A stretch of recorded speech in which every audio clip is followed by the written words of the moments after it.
నిఖిల్ మలియక్కల్ ఈ పేరుకి ఇప్పుడు పరిచయం అవసరం లేదు అని అనడంలో ఎలాంటి సందేహం లేదని నేనంటాను. ఎందుకంటే అవ్వడానికి ఓ కన్నడ ఆర్టిస్ట్, కానీ మన తెలుగు బుల్లితెర రంగంలోకి ఒక సాధారణ సీరియల్ ఆర్టిస్ట్గా మిగతా ఆర్టిస్టుల మాదిరిగానే సీరియల్స్లో నటిస్తూ వెళ్తున్న అతడి జీవితంలో ఏర్పడ్డ మలుపు అంటే Telugu biggest reality show Bigg Boss season 8లో పాల్గొనే అవకాశం రావడం. అయితే అవకాశాలు అందరికీ వస్తూ ఉంటాయి, కానీ దాన్ని అందిపుచ్చుకొని చివరి వరకు సద్వినియోగపరచుకోవడంలో టాలెంట్ దాగుంది అంటారు. సరిగ్గా అలానే జరిగింది ఈ కన్నడ ఆర్టిస్ట్ విషయంలోనూ. హౌస్లోకి మిగతా కంటెస్టెంట్స్ మాదిరిగానే అడుగుపెట్టాడు. మొదటి రోజు నుండి చివరి రోజు వరకు ఎక్కడా ధైర్యం కోల్పోకుండా తనదైన స్ట్రాటజీతో తనదైన ప్లానింగ్తో ఆడుతూ వచ్చి మొత్తానికి బిగ్ బాస్ ట్రోఫీని గెలుచుకొని 55 లక్షల రివార్డ్ని కూడా అందుకున్నాడు. మరి ఎప్పుడైతే Telugu biggest reality show Bigg Boss 8 season విన్నర్గా కప్పు గెలుచుకున్నాడో అప్పటి నుంచి నిఖిల్ మలియక్కల్కి సంబంధించిన ఎన్నో మనకు తెలియని విషయాలు సోషల్ మీడియా ద్వారా వైరల్ అవుతూ వచ్చాయి. మనం కూడా కొన్ని విషయాలు మాట్లాడుకున్నాం అనుకోండి. సరే, ఇక ఈరోజు ఈ వీడియోలో నేను మీ ముందుకు ఏం తీసుకొస్తున్నాను అంటే సరిగ్గా నిఖిల్కి సంబంధించిన విషయమే. పైగా స్వయాన తానే తన నోటి నుంచి హౌస్లో విన్నర్గా గెలిచి ట్రాఫీని తీసుకొని బయటకు వచ్చిన తర్వాత బిగ్ బాస్ విన్నర్ షోలో ఇచ్చిన ఇంటర్వ్యూలో తన తోటి కంటెస్టెంట్ అయిన గౌతమ్ కృష్ణ గురించి అతడు బయటపెట్టిన కొన్ని షాకింగ్ విషయాలు, ఎన్నో ఆశ్చర్యకరమైన సంఘటనలు ఇప్పుడు నెట్టింట్లో వైరల్ అవుతూ వచ్చాయి. ఇక ఆ వివరాల్లోకి వెళ్ళినట్లయితే, ఎప్పుడైతే Telugu biggest reality show Bigg Boss Telugu season 8 కంటెస్టెంట్గా పాల్గొని విన్నర్గా ట్రాఫీని గెలుచుకున్నాడో ఆ తర్వాత తానిచ్చిన మొట్టమొదటి ఇంటర్వ్యూలో నిఖిల్ మనకు తెలియని ఎన్నో ఆశ్చర్యకరమైన విషయాల్ని చెప్పుకొచ్చాడు. అందులోనూ గెలుపు ఇచ్చే ఉత్సాహం అంతా ఇంతా కాదని చెప్పాలి. ఆ ఉత్సాహము మరియు ఆ ఆనందంలో ఎన్నో విషయాలు మనం అడిగిన వాటికంటే ఎక్కువ చెప్పుకొస్తూ ఉంటారు విజేతలుగా నిలిచిన వాడు. సరిగ్గా అలానే జరిగింది నిఖిల్ మలియక్కల్ విషయంలో. ఇక తాను అడిగిన ప్రశ్నలో సమాధానంగా చెప్పుకొస్తూ హౌస్లో మొదటి నుంచి చివరి వరకు తనదైన ఆటతోనే తాను గేమ్ ఆడుకుంటూ వచ్చానని, చాలామంది తాను విన్నర్ అయిన తర్వాత నిఖిల్ తనదైన స్ట్రాటజీతో ఆడి కప్పు గెలిచాడు అని అనుకున్నారు, కానీ చివరి నిమిషం వరకు నాగార్జున తన చేతిని పైకెత్తేంత వరకు తన తల కిందకే ఉందని, గెలిచినా ఓడినా పర్వాలేదు చివరి వరకు వచ్చాను అంతే చాలు అనుకున్నాను, కానీ తాను ఇలా విన్నర్ అవుతానని, ఇలా ట్రాఫీ గెలుచుకుంటానని ఏనాడు ఊహించలేదు అంటూ చెప్పాడు.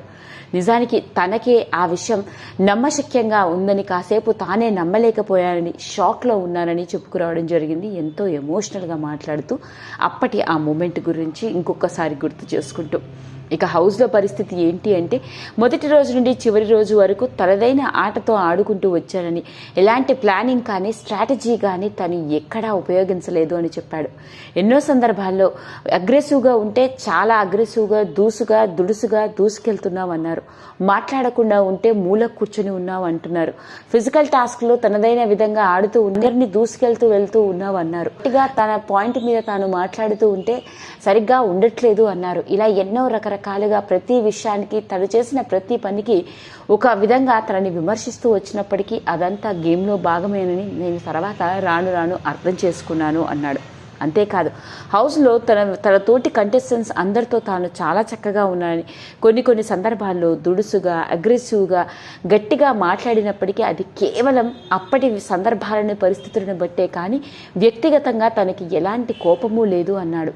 ఇక తన తోటి కంటెస్టెంట్ చివరి వరకు తనకి గట్టి పోటీ ఇచ్చి పైగా తానే విన్ అవుతాను అనుకున్న గౌతమ్ కృష్ణ గురించి మాట్లాడుతూ గౌతమ్ మీద తనకి ఎలాంటి కోపము లేదని, తనంటే తనకి చాలా ఇష్టమని, కొన్ని సందర్భాల్లో తనతో నేను గట్టిగా మాట్లాడానని, ముఖ్యంగా పానిపట్టు టాస్క్లో గౌతమ్కి తనకి మధ్య పెద్ద గొడవే జరిగి చాలా వరకు ఆర్గ్యూ చేసుకున్నప్పటికీ కేవలం టాస్క్లో భాగంగానే తప్ప గౌతమ్ మీద తనకి పర్సనల్గా ఎలాంటి కోపము లేదని, అప్పుడు తిట్టాను అరిచాను అంటే అది కేవలం గేమ్లో భాగమేనని, ఒకవేళ దానివల్ల గౌతమ్ ఫ్యాన్స్ ఏమైనా హర్ట్ అయితే మాత్రం తనని క్షమించండి అంటూ చెప్పుకురావడం జరిగింది.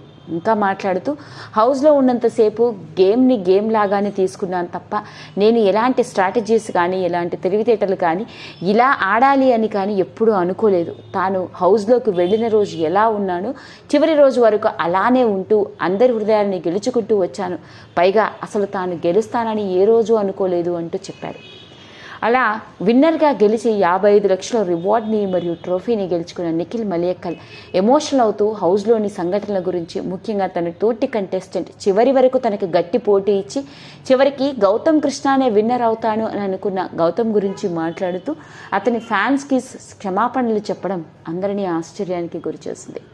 ఇలా ఎన్నో ఆశ్చర్యకరమైన విషయాలను తన తోటి కంటెస్టెంట్స్తో ఉన్న రోజుల్ని గుర్తు చేసుకుంటూ మాట్లాడిన వైనం ఇప్పుడు ఇంకొకసారి నిఖిల్ మలేకల్ గెలిచిన తర్వాత వెలుగులోకి వచ్చి నెట్టింట్లో తెగ వైరల్ అవుతోంది. ఈ వీడియో కనుక మీకు నచ్చినట్లయితే లైక్ చేయండి, షేర్ చేయండి, సబ్స్క్రైబ్ చేసుకోండి.